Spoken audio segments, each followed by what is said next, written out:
Hello everyone, this is Jacqui dialing in with our webinar today, which is about personal alignment and congruency. And in the context of NLP, what I'm going to be focusing on today is identity and getting a deeper understanding of who you are and how you're moving through the world, helping you understand yourself better.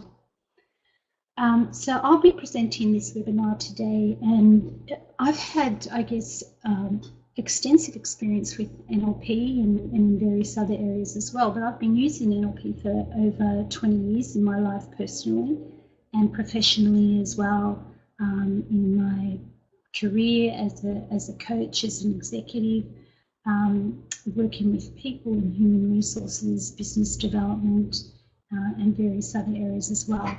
So today's webinar, as I said, is about identity and discovering and understanding more about identity and who we are and how we operate. Just a few logistical points.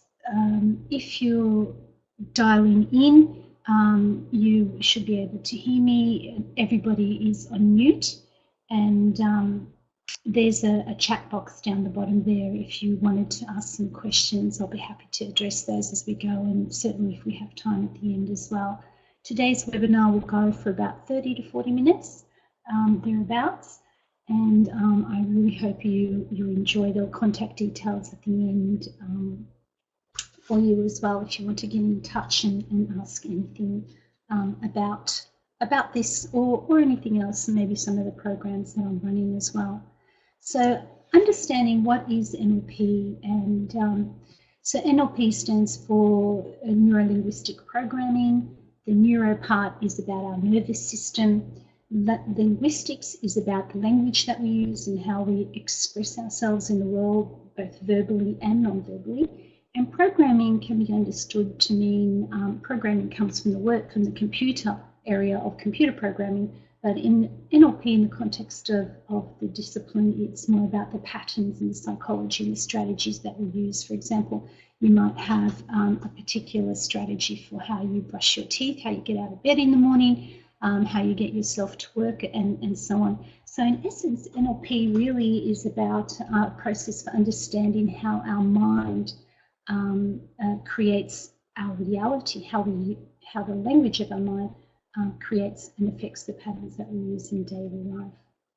So looking at identity, and so some definitions are in order at this point because there's so much out there in psychology about different areas of psychology, different models and so on, and about what is the self and what personality is, what our identity actually means. So here's a couple of definitions to help us, I guess, get on the same page and understand so that we're all talking about the same thing.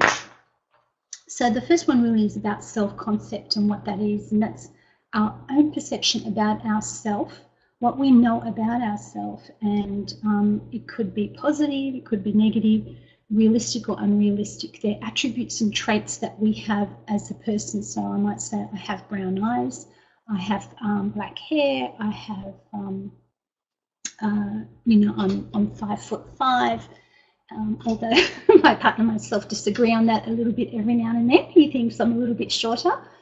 And the other one is self-esteem. And self-esteem really is our evaluation of our own worth as a person based on our self-perception. And that can be positive and negative as well. And whereas self-concept is really a straight-out description of what you know about yourself, self-esteem is more about how you feel about yourself. And then the last one there is identity, which is our overall sense of who we are and how we fit into society, how we fit into our communities, and how we move through the world. So, for example, a self-concept statement might be something like, I have brown eyes. A self-esteem comment might be something like, I hate my brown eyes. And an identity comment or description might be, I'm African, or I'm a woman, or something where we say I am and I identify with that. So it might be an ability, it might be a capability, Anyway, we're going to talk a little bit more about that as we go along. Now, it's identity and identification is a real interesting concept, because to a certain extent it helps us gives us a sense of stability and security when we understand what our identity is and how we fit into society and so on.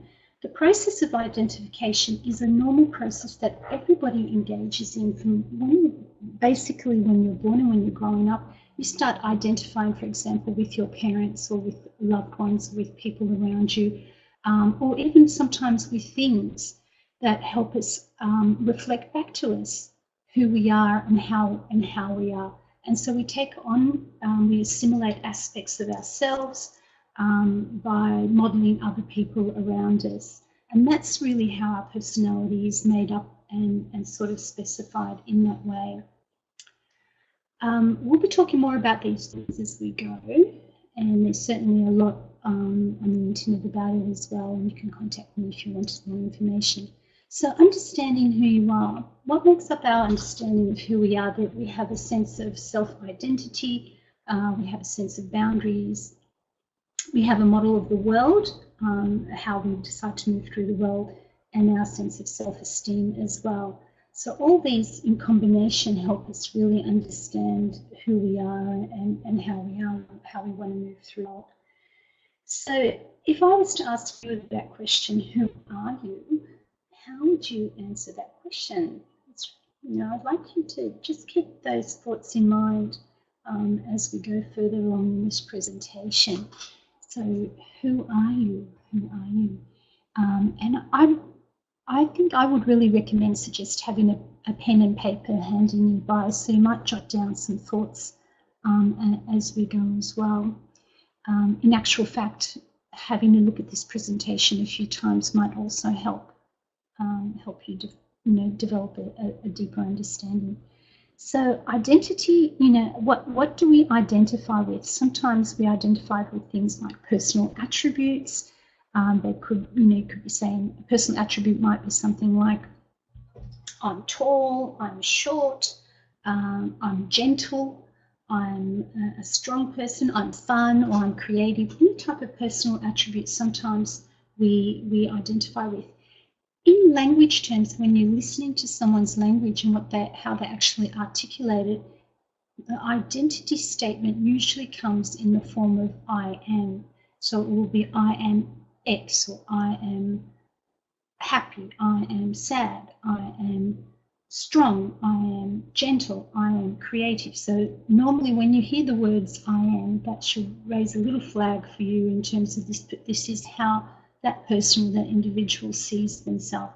So skills and abilities are another way that a person might identify themselves. It could be like I'm an artist, or I'm a baker, I'm a builder, and so on. Occupation often is a real interesting one. You would have heard that, I'm sure, from a lot of people that you might meet, as you go around the traps. I'm a doctor, I'm a coach, I'm a lawyer, I am a mother, I am a father, I am a daughter, and so on. So, although mother is not really an occupation in some respects, but it is. It's a very, very important occupation. But when we're talking about professional occupations, it could be anything from a builder, a carpenter, an electrician, I'm a plumber, and so on. So people will identify with their occupation. We ask them, who are you? They will say, oh, I'm a doctor, for example. Physical attributes is another one that we identify with. I'm young, or I'm old, or I'm strong, and so on, anything to do with our physical makeup as well. So as I said before, identification is a normal psychological process. The issue with identification, or the issue in terms of when it becomes a challenge, is when we over-identify or overvalue a particular identity to the exclusion of everything else, every other aspect of what makes us up and who we are. And this is a real critical thing to get a handle on, to really understand, is that when you over-identify with something, you actually limit yourself. you almost box yourself into a confined space. So, for example, one of the things that I identify personally with is being a mother, and I really love being a mother. I think that's one of the critical, most beautiful things that I've ever done in my life, is actually being a mother. But there was one point in my life where that's all I saw myself as, being a mother, and then wanting to become a businesswoman was almost in conflict with that, because being a mother was such a strong identity for me, and I was identifying with that. So I did some things to sort of expand my perceptions of who I am as a person, and who I am as Jacqui. And being a mother was only and still is only one aspect of myself, a very important aspect of who I am and how I move through the world, but only one perspective or one aspect. So being able to see ourselves as more than what we perceive as a single identity is really important, to be able to be flexible, to provide choice in our lives, to enrich our lives, so that I can experience so much more in my life by being a mother, but by being other things as well, or whatever I choose to be, and that choice is mine. I have a friend of mine, for example, she's now 36 years old, and who I shall not name to protect the innocent, but she's got a really interesting story about identification. And she's about 36 years old now, and she was dancing since she was 3 years old. Dance was a passion for her. It was her life. It was how she moved through the world, and she basically lived and breathed dancing, and then she really came alive when she danced, and she became a performer, a very successful performer as well. And then when in her late 20s, she actually was involved in a car accident, and consequently she was no longer able to perform professionally. And I don't know, you can probably imagine, after having lived and breathed it, she was devastated. She got depressed, her health suffered, she became anxious, she didn't exercise as much anymore. It's like she didn't care about anything. She really lost her own sense of, I guess, her own personal sense of purpose. She didn't know what to really do with herself anymore, and she felt really lost. Anyway, so she, I guess, went through a process of internal change and transition, and really expanded her concept of her own self, and who she was, and how she chose to move through the world.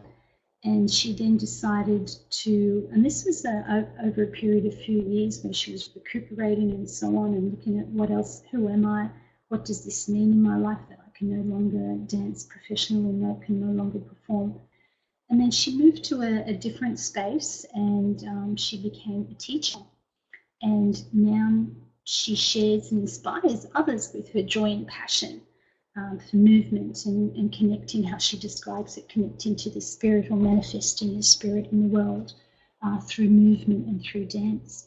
But to get to that space, she says to me, she tells me the story of really changing her own sense of who she was, and how she wanted to move through the world.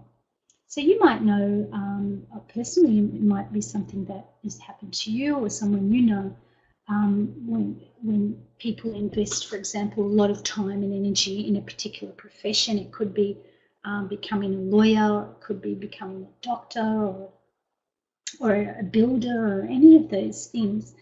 And then they, for whatever reason, are no longer able to perform that role. They might have had enough of that area, and wanting to change to something different, and then going through a space of being really totally confused about what it is they can do, who they are, and what it means in their life. And they might feel trapped, for example, in a particular area. Other people, another example might be a senior manager who spends their entire career in a firm, and then at some point their position is made redundant, and there's a real deep sense of loss and confusion, maybe even some anger and probably a lot of fear as well about, where am I going to go? What am I going to do? I don't know how to do anything else. I don't know how to do anything else. So again, it's the I, it's the identity. And in many respects, we forget that we are much more than what we do, and there are ways of actually expanding that perception of what we do.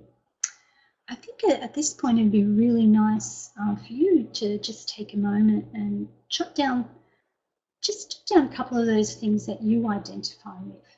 And there might be some which are pretty resourceful, and there might be some things you identify with that aren't so resourceful or supporting of how you want to move through the world. So just take a moment and jot those things down.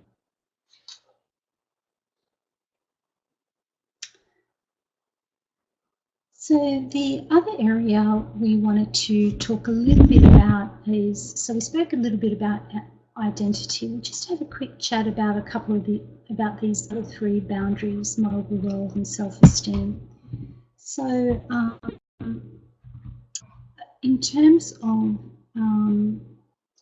boundaries are sort of, I guess, invisible fences or invisible circles we hold around ourselves about things like preferences or rules about how we move through the world, about how you move through the world, about things that you like.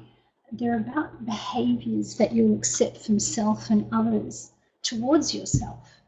And sometimes we talk about having permeable boundaries or having strong boundaries, and it's interesting talking about an abstract concept in sort of in sort of a more practical way. But for example, here we're talking about the ability to say yes or no to events or statements. Somebody with strong boundaries, when they say yes to something, then they're totally congruent with that yes. Yes, I will perform at tonight's presentation, and they're fully congruent, fully aligned with that yes, and are totally committed and will very likely show up and perform. A person with boundaries that are maybe weak, when they say yes to things, they have, it's almost like an inability to say no. They say yes to everything. So no matter what anybody asks them to do, they will say, yep, I will do the presentation, and by the way, I will also do the dishes tonight and look after the kids and make dinner and finalise that report for tomorrow morning and everything else. So the boundaries around yes and no are really interesting. So they say yes to everything, very, very much so. They probably could be afraid of saying no because they might think that the other person might reject them if they say no, that the person won't like them or won't appreciate them. So a lot of their sense of self-worth depends on the other person liking them or not. So they say yes to everything, and with the hope that the other will like and value and appreciate them. And then on the other side, the person who says no to everything, whenever you ask them to do something, they say no. And on that other end of the continuum, saying no to everything could be that a person is afraid to get involved or afraid to participate, or they have some doubt and insecurity about agendas. It could be a lot of reasons why they say no to being part of life, maybe. The whole idea of behaviours that you accept from self and others, that's a real interesting thing. And an example of that could be when a person, and I'm not saying that this is you, but there are some people out there who have very highly self-critical voices in their head that say sometimes really nasty things to themselves about, you're not good enough, how you're stupid and so on, and think that that's okay, to have a real high, a very strong self-critical voice. But then when they talk to other people, they're really nice with others. And so the thing being that they don't think that that type of behaviour is appropriate towards others, but they think it's okay for themselves. And I'm just wondering if that's the case for you. Do you have a critical internal inner dialogue going on, and is that okay? Are you finding that okay for you? So there's just a little quote down there: "If you don't stand for something, you'll fall for anything." That's from a song by the Indigo Girls, and that really reflects a lot of truth in there. So boundaries are really important in understanding who you are. What are your boundaries like? How would you say? Are they strong? Are they, or are they weak boundaries? So the other aspect of understanding the self is looking at our own model of the world, meaning our personal maps of how we view the world, how we structure our understanding of the world to help us organise what we do and how we operate, and our maps that we form, and you can have a look at some of the other webinars where I talked a little bit about how maps are formed, how we form our internal map of the world. Are our maps reflective? Are they impoverished maps? Are they rich maps? Are they detail maps? Are our maps useful? Do they help us achieve what we want? Do they guide us to the right place when we follow them or not? So having a map of the world, and basically a lot of our map also is formed, in youth, being influenced by parents, and the people around us, and then our friends and the community we're moving as well. All of that influences the development of our model of the world, and having a model of the world which is, I guess, rich. The richer the better, to help us find those treasures that we actually want in our lives. So how useful do you feel is your model or your view of the world? Is it providing you everything that you need? NLP provides us with a lot of tools and techniques to be able to change our model of the world, to create what we want to have, help us achieve our objectives, and a lot more. The third component of understanding who you are is our sense of self-esteem, and that's an evaluation of our self-worth and our belonging and how we feel about ourselves. Self-esteem and, feeling worthless is an area of limiting, I guess, one of the main areas where people limit themselves, where they might have beliefs about themselves, where they really, really limit and restrict what they are able to do and achieve in their lives. And it could be about, not deserving to have wealth, not deserving to have health, abundance, not deserving to have that good relationship or even that promotion that you really want. There's a sense there of people feeling like, I don't belong. There's something here that's I don't belong here, or I'm a fake. A sense that there's something fundamentally wrong with me as a person, and what I do deserve is a lot of the pain and the suffering that I put myself through, that I go through. So the self-esteem can be really an overall evaluation. It can be based on positive or negative self-perceptions. My question to you is, how do you generally feel about yourself? How do you feel about yourself? I love this one down here, this little sticker, I love myself. I think that's really, really critically important. So NLP, so we provided so far a little bit of foundation about explanation about what makes up the self and the various concepts. Coming back to how NLP can help, and we're going to go through some exercises in a moment where you'll be able to experience and explore some of these things in a little bit more detail. So this is the NLP model for change and formula for success. And in essence, we want to really understand what the present state is here.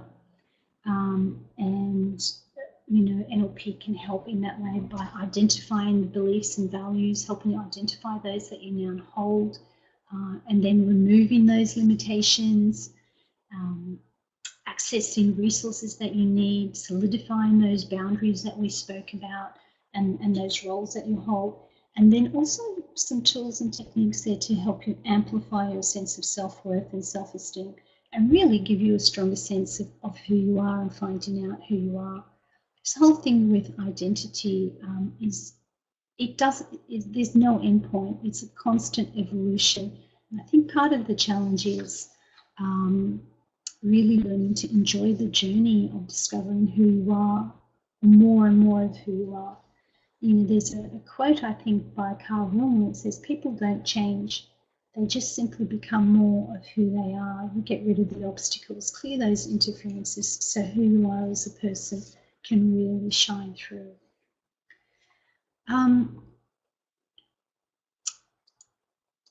What I want to go through with you now is a little bit of an exercise, and this is an exercise based on expanding that sense of identity and expanding the sense of who you are.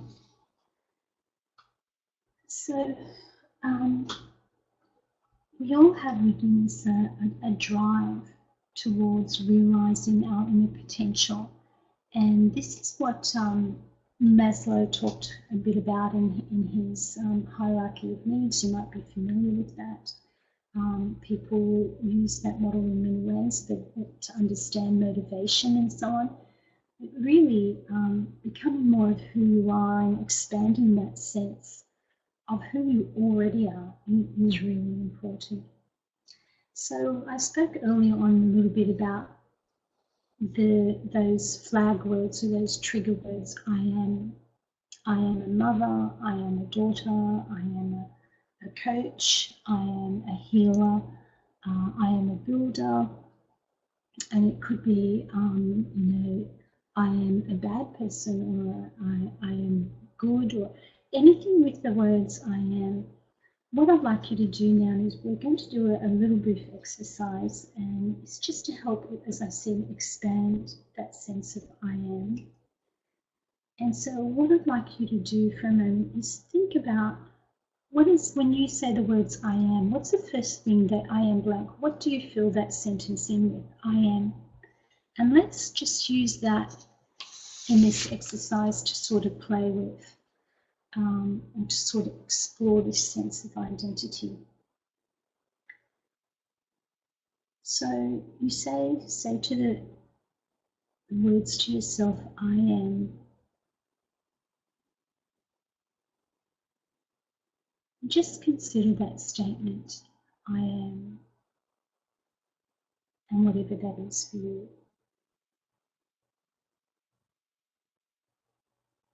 And then consider,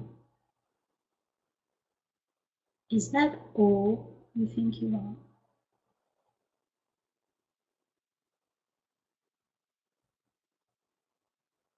Aren't you more than that?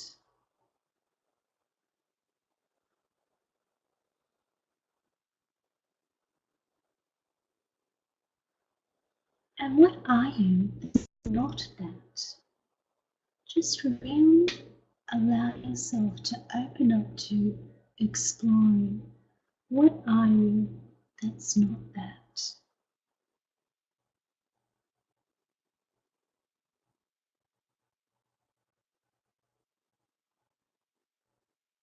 And then beyond that, is that all you are? And what comes to mind now? How much more are you than that?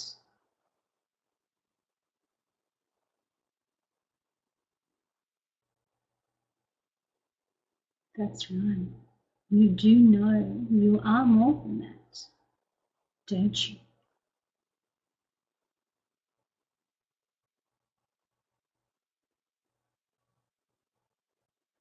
And is that all you think you are?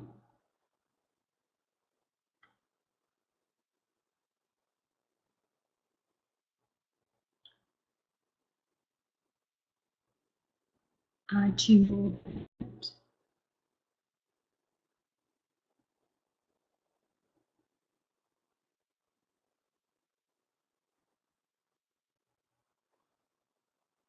What are you that's not that?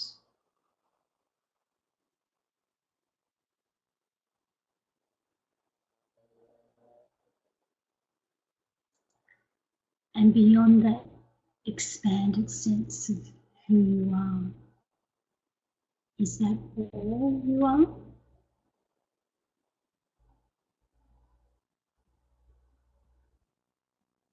How much more are you than that?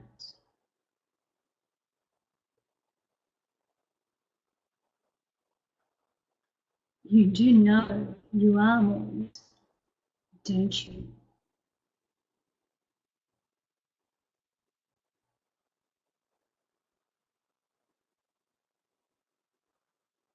How do you know?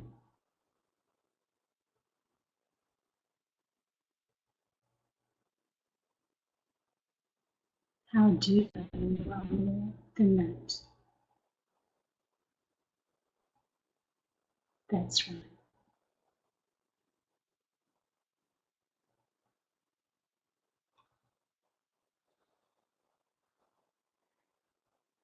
So that brief exercise is really about de-identifying, expanding that sense of identification to explore all the other things that we are. We're so much more than what we know or think we are.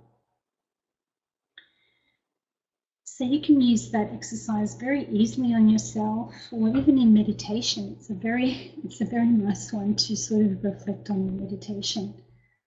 If you want the words, the specific words, you can just listen to this again or contact me at jacqui@jacquiabboud.com and I'll be very happy to share those words or that exercise with you.